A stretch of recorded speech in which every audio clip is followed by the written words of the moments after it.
You know, if you grow up in the United States, you hear often from employers or people who have been bamboozled by them that, gee, the employer takes a risk.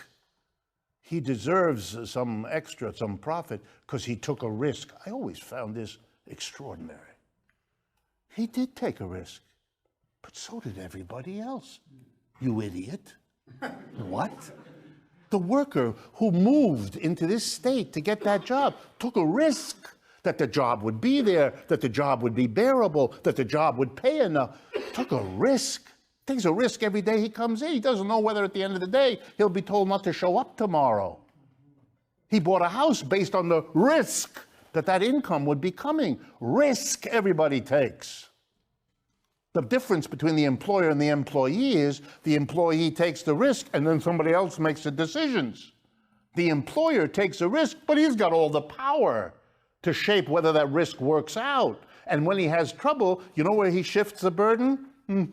He fires the workers because he doesn't want to bear the cost of the risk he took that didn't work out. If you want to reward risk, all the workers get a piece of that. You're not the specialist on risk. Stop it. In fact, your risk is less because you're rich. You take a part of your money, you know, you lose that part. It doesn't shake you. But the worker, he has no wealth to hold back, has no savings account. The risk he takes is if he gets fired, he's lost. You're not.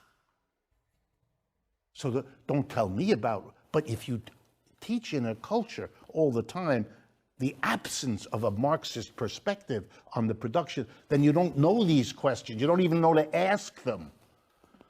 You know, Einstein said, the hard part is the question. Once you got the question, the answer you work out. It's the question that's the hard part. The question is, why do we accept, and let me make it real personal for all of you, because Marxism is not going to go anywhere unless it's personal for all of you. Why do you, each of you sitting here, accept a system in which you go to work and you produce a surplus for some employer who decides what the hell he or she wants to do with it? And your job is to go home, not bother the employer until the next day when you come back and do that again. Why is that acceptable to you?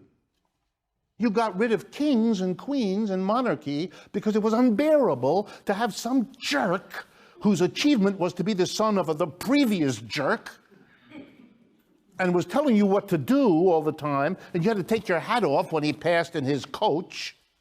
And he referred to you as his subject. We killed those people. We cut their heads off. We found it odious to have them around us. And we go to work every day where there is a king who tells you what to do, and you better take your hat off or you're fired.